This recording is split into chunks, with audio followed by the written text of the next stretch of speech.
Bolsa brasileira está barata desde 1500. É isso que muitos investidores confusos ficam pregando por aí. E eu vou mostrar um pouquinho dos pontos que isso não é verdade. Bolsa americana só sobe porque eu vou investir no Brasil. Outro mito que eu vou jogar por terra nesse vídeo, mostrando para vocês alguns dados e também um pouquinho da minha carteira pessoal de investimentos. Eu vou revelar aqui um pouquinho da minha carteira pessoal de investimentos no final desse vídeo. Bem-vindos ao canal Relatos do Investidor. Meu nome é Thiago Cardoso, sou analista CNPI e bora pro vídeo. Muitos investidores nos últimos anos, por conta da má performance em dólares, principalmente do Ibovespa, vem falando que é péssimo investimento investir no Brasil. A Bolsa Americana é a melhor bolsa que existe.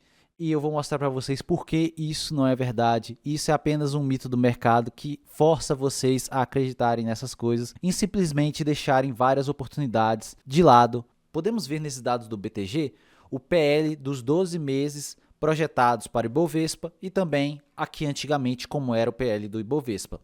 Aqui temos a média do Ibovespa, nessa linha aqui. Podemos ver que o Ibovespa hoje está cotado a um desvio padrão abaixo das suas médias. Mesmo com essa alta recente do Ibovespa, ele ainda é cotado a um PL de 9,5 vezes. Ex-Petrobras e Vale, nesse caso aqui eles tiram Petrobras e Vale. As duas empresas compõem praticamente quase 40% do índice, então geraria distorções. Aqui é com Petrobras e Vale, observem que cai até um pouco mais por conta que as commodities estão muito baratas, mesmo essas duas empresas gerando muito caixa, gerando muito lucro, ainda assim distorce o PL para baixo. Nesses últimos 20 anos, podemos ver que nem sempre a Bolsa Brasileira esteve barata. Observem que foram poucos momentos que a Bolsa Brasileira esteve realmente barata e podemos ver que estamos exatamente nesses mesmos momentos. A Bolsa Brasileira hoje entrega múltiplos muito descontados em relação ao seu histórico. Podemos ver que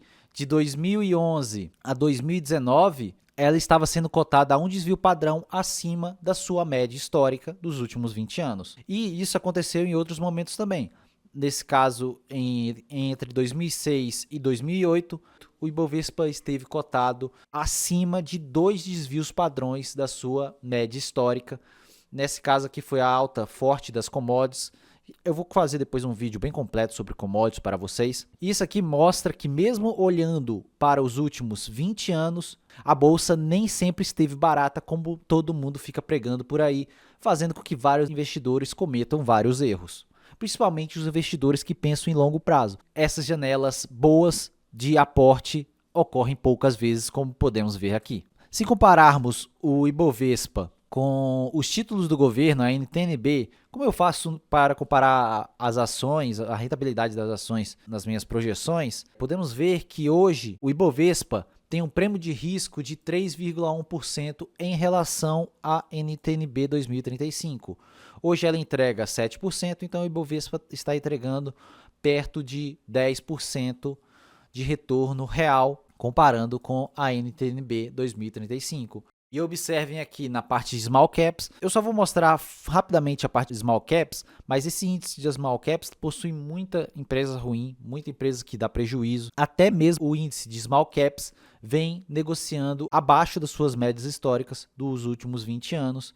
O que não foi verdade nos últimos 5 para 10 anos, onde elas negociavam acima da média histórica. Podemos ver que várias small caps seguem negociadas de forma bem barata. Quando eu mostrar minha carteira, eu vou mostrar algumas que eu possuo. E porque às vezes o investidor, até mesmo de longo prazo, pensando em aposentadoria, poderia ter sim dentro da sua estratégia um pouquinho de small caps brasileiras, bem selecionadas. Nessa foto temos a Bolsa Americana e o seu prêmio de risco, principalmente em relação ao PIB do país e o yield real, que são as taxas do governo americano, dos títulos do governo. Seria como se fosse a NTN-B. No caso lá, seria o yield de 10 anos, a Treasury de 10 anos americana. Todo mundo fala que a Bolsa Americana é a melhor do mundo e tudo mais. Hoje, a Bolsa Americana está em patamares bem caros em relação a esses períodos que eu circulei aqui nos últimos 60 anos da Bolsa Americana. Observem que esses foram os períodos, muitas vezes até de crash, quebra do mercado acionário, a queda de 20, 30, 40% no índice de ações americana. Aqui temos os períodos da bolha.com, 2000, da crise de 2008, aqui de 2020 e aqui é os patamares que estamos. Podemos ver que nem sempre a bolsa americana está barata. Ela possui breves períodos onde ela está realmente barata. Hoje, o pessoal fala muito para dolarizar o patrimônio e tudo mais, investir muitas vezes até só nos Estados Unidos, que eu acho que é um grande erro. Os mercados emergentes, principalmente o Brasil, possuem grande prêmio de risco no carrego dessas ações. Quer dizer o quê? Você comprar e segurar essas ações por muito tempo, você pode ter retornos bem substanciais no longo prazo.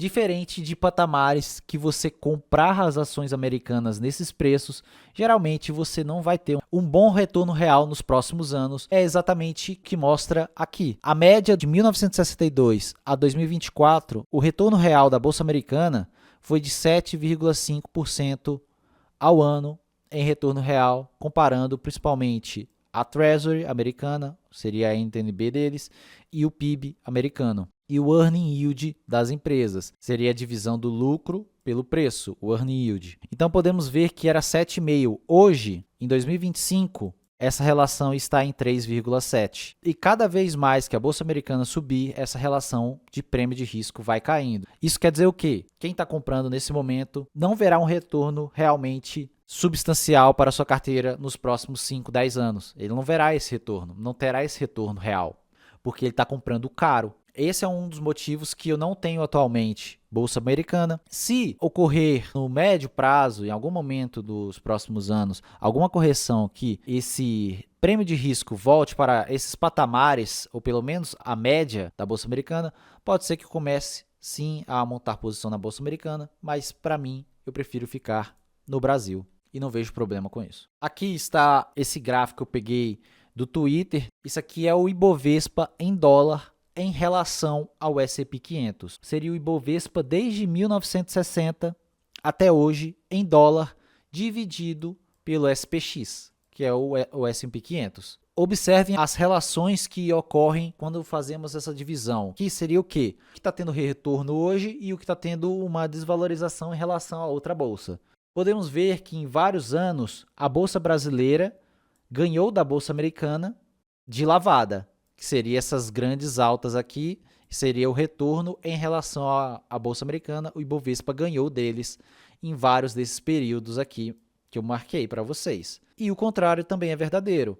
Essas quedas seriam o momento que o S&P 500, a bolsa americana, ganhou do Ibovespa. Podemos ver que esses momentos aconteceram várias vezes no passado e estão se repetindo agora. O que podemos pensar? Então quer dizer que a bolsa americana é a melhor do mundo e nunca mais o Ibovespa vai subir. Isso é um grande erro pensar dessa forma, já que no passado ocorreram várias vezes esses mesmos ciclos onde a bolsa brasileira esteve totalmente amassada em relação à bolsa americana e depois tivemos fortes altas, levando esses patamares para níveis históricos da bolsa brasileira em dólar. Isso aqui é para quebrar todo o mito que falam que a bolsa brasileira sempre foi barata. Não, a bolsa brasileira esteve caras em vários momentos, principalmente em relação à bolsa americana. E pode ser que no futuro próximo, não sabemos quando, isso aconteça novamente e a bolsa brasileira seja a queridinha da vez, assim como foi no passado, principalmente nesses períodos de 2006 a 2012, onde aconteceram fortes altas em dólar da bolsa brasileira. Aqui eu trago um gráfico para vocês em relação aos mercados emergentes versus a bolsa americana também. E os mercados emergentes englobam Brasil, Colômbia, Chile, México, vários países emergentes em relação à bolsa americana. Podemos ver que esse ciclo ocorreu várias vezes no passado também. Nessa queda, os mercados emergentes perderam dos mercados americanos. Os mercados americanos performaram muito melhor do que os mercados emergentes. Nesses períodos aqui, os mercados emergentes performaram muito melhor do que a bolsa americana, assim como foi no início da década de 90 e também em 2006, 2012, onde tivemos fortes altas desses mercados e também tivemos as fortes baixas desses mercados. Então podemos dizer o quê? O problema é a política brasileira. Não, são apenas ciclos que ocorrem, vêm e vão e pode ocorrer novamente uma alta dos mercados emergentes. Não sabemos quando, mas isso podemos ver que já aconteceu no passado e pode acontecer de novo. Uma forte recuperação dos mercados emergentes. Vou mostrar aqui para vocês rapidamente a minha carteira. Podemos ver aqui os aportes que eu tive. Eu invisto em ações desde início de 2021. Podemos ver que em alguns momentos teve uma queda do aporte, que é essa barra verde um pouco mais escuro. Esses momentos foi quando eu ainda cadastrava minha renda fixa aqui nesse site. Então eu parei de cadastrar porque faz com que tenha essas oscilações. Geralmente eu tiro a renda fixa para fazer algum projeto, alguma outra coisa, sem ser em relação aos investimentos. Essa carteira possui bem mais de 100 mil reais. Podemos ver hoje a rentabilidade da carteira está em quase 80%. Hoje as minhas ações são... Muitas pessoas vão ficar malucas com as proporções da minha carteira. Eu estou totalmente tranquilo em relação a isso. Podemos ver que eu tenho Banco do Brasil, 24% da minha carteira está em Banco do Brasil. Eu comprei Banco do Brasil em 2022, principalmente. Petrobras, 24% da carteira. Grande parte da Petrobras eu comprei em 2022 e 2023 e vem aumentando fortemente ultimamente, nos últimos meses. PetroRio, eu tenho 13% da carteira em PetroRio. E é aquilo que eu falei também, eu não sou focado 100% nos dividendos. Hoje minha carteira eu diria que é 70% dividendos, 30% um pouco de crescimento barra small caps. Podemos ver que eu tenho Caixa Seguridade, quase 12% de Caixa Seguridade. Comprei Caixa Seguridade lá nos 8, 7 reais. Podemos ver a forte rentabilidade que eu tive em Caixa Seguridade. Vale, eu tenho um pouco mais de 9% em Vale. Essa aqui é a Moura, é uma construtora. Isso vai ser totalmente diferente do que vocês veem nas carteiras dos youtubers por aí, que muitos não gostam desse setor. Eu também não gosto muito desse setor para o longo prazo. Isso seria um setor apenas para algum trade específico, que eu vi uma forte descorrelação entre o setor de construção civil, estavam cotadas a valuations que não faziam sentido algum, e eu vi que era uma oportunidade, pelo menos de curto prazo. Mas não é meu foco ter porcentagem tão alta na carteira com esse tipo de investimento. Observe que agora ela tem 9% da carteira, mas ela tem uma rentabilidade de quase 81%. Era menos de 5% da carteira essa posição. Ela cresceu bastante. Então, é uma posição bem pequena. Não façam isso. Eu sei o que eu estou fazendo. Eu posso estar errado e posso perder dinheiro, mas observem que é uma posição bem pequena da minha carteira. Observem que eu também tenho a Schultz, que é uma empresa do setor de bens industriais. Ela produz motores e compressores e é uma empresa que o mercado vem deixando largada, e depois eu vou fazer um vídeo mais específico sobre ela para vocês entenderem os pontos que eu vejo nela, e ela contribui para a parte pequena que eu quero ter na minha carteira de small caps. Hoje eu tenho 5% nela. E a Dexp, que é a Dexus, eu tenho 3% dela na minha carteira. É uma empresa focada em tubos de aço para a parte de extração de petróleo e resinas usadas para a construção de painéis de madeira, que são usados para a construção de móveis. Observem que minha carteira hoje é basicamente 80% de ações de grande valor de mercado e um pouco menos de 20% em relação às empresas de baixo valor de mercado. Minha estratégia vai ser focada mais nisso, ter grande posição em empresas que geram caixa, pagam bons dividendos, mesmo tendo a Prio que não paga dividendos, ela ainda estaria cotada aqui, porque pode ser que no futuro próximo ela pague dividendos, mas não é meu foco ter 100% da minha carteira em dividendos, como eu falei com vocês. Hoje essa carteira estaria praticamente em dividendos um pouco mais de 75% da carteira, porque mesmo essas small caps, elas pagam ainda bons dividendos. Não é um dividendo igual Banco do Brasil, Caixa, Petro, mas a maioria das empresas pagam por volta de 6 a 7% de dividend yield. Todas elas têm esse potencial de pagar para 2025 essa proporção de dividendos. Então, podemos ver que 80-20 é a minha estratégia. 80% blue chips e 20% de small caps. Vou mostrar para vocês rapidamente os dividendos da minha carteira. Observem o crescimento dos dividendos ao longo dos anos.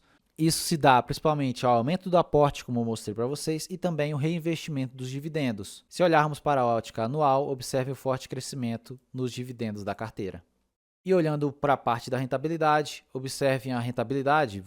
Em vários períodos eu perdi dinheiro, assim entre aspas, mas depois observem que o foco no médio e longo prazo, você colhe os frutos, traçando uma estratégia e seguindo ela.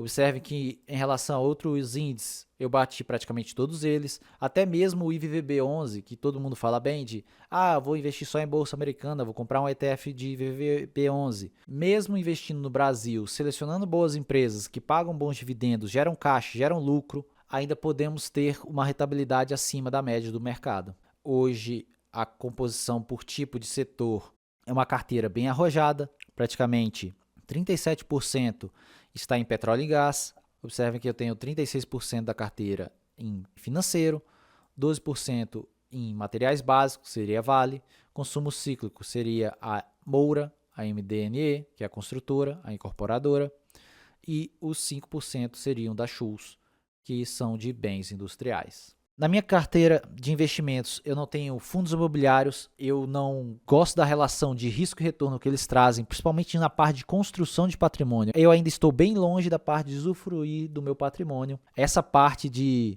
fundos imobiliários que geram renda corrente todo mês, eu acho desnecessário, principalmente quando você está na parte de construção do seu patrimônio. Quando você estiver perto da parte de usufruir desse patrimônio, aí sim faz sentido você vender algumas partes de suas ações ou até de renda fixa, que pode ser que eu tenha no futuro, focar um pouco mais em fundos imobiliários para gerar uma renda mais recorrente mensalmente, o que não é meu objetivo no curto prazo. A parte de bolsa americana eu já expliquei para vocês porque eu não tenho nesse curto prazo. Quem sabe se abrir outras janelas de aporte para a bolsa americana, eu comece a montar alguma posição lá. E cripto eu tenho bem pouco, nem coloquei aqui. Não é o foco da minha estratégia também, ter uma posição de longo prazo para cripto. Então é isso, pessoal. Por esse vídeo é só. Espero que tenham gostado um pouquinho da minha visão em relação à Bolsa Brasileira, os mercados emergentes e a Bolsa Americana. Espero que tenham gostado do vídeo, do racional que eu trouxe para vocês. E também vou trazer uma carteira de investimentos para o canal. Vou fazer uma para vocês acompanharem os meus aportes ao longo do tempo. Vai ser mais ou menos um espelho da minha carteira, para vocês terem uma ideia. Se gostaram desse vídeo, deixem um like, se inscrevam no canal para mais vídeos como esse, comentem aqui se vocês têm algumas das empresas que eu tenho em carteira e até o próximo vídeo.